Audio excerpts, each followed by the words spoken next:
अगर आप भी चाहते हैं नए वीडियो एवं नए ऑडियो देखने एवं सुनने के लिए तो हमारे गोल्ड स्टूडियो चैनल को सब्सक्राइब जरूर करें एवं बेल आइकन दबाना ना भूलें।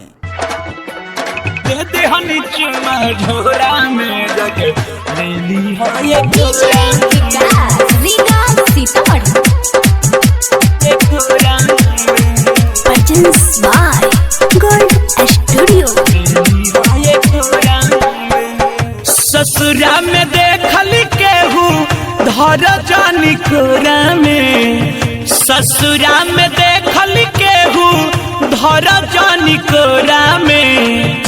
इयरऊ दे दिहनी चुमा झोरा में जाके ले ली है कोरा में। इयरऊ दे दिहनी चुमा झोरा में जाके ले ली है कोरा में। ससुरा में देखल केहू धर जानी कोरा में, ससुरा में देखल केहू धर जानी कोरा में। इयरऊ दे दिहनी चुमा झोरा में जाके ले ली है कोरा में। इयरऊ दे दिहनी चुमा झोरा में जाके ले ली है कोरा में। रिकॉर्डिंग बाय बिहारी म्यूजिक चकिया।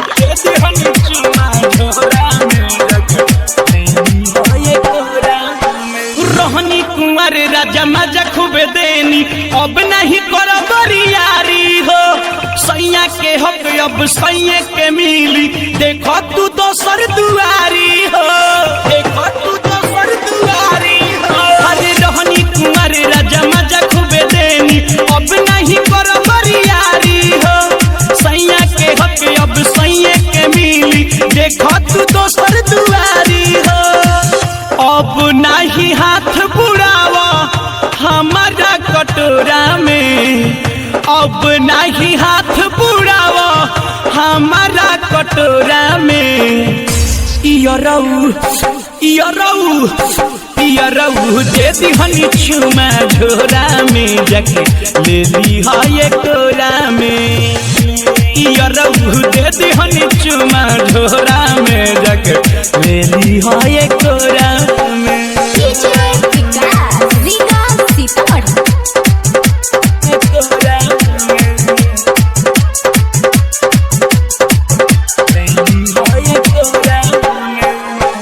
विनोद बेदर्दी न करम न मरजी, चली न तोहर चलती हो। इंद्रजीत टाइगर के हो गई निधन हो, अब न करब कौनो गलती हो, अब न करब कौनो गलती हो। विनोद बेदर्दी न करम न मरजी, चली न तोहर चलती हो।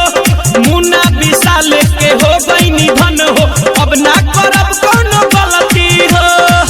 बड़ा तू ले ला मजा बिछाई के बोरा में, बड़ा ले ले बड़ा मजा बिछाई के बोरा में। इयरऊ दे दिहनी चुमा झोरा में जाके ले ली है कोरा में। इयरऊ दे दिहनी चुमा झोरा में जाके ले ली है कोरा में। ससुरा में देखल केहू धर जानी कोरा में, ससुरा में देखल केहू धर जानी कोरा में। इयरऊ दे दिहनी चुमा झोरा में जाके ले ली है कोरा में।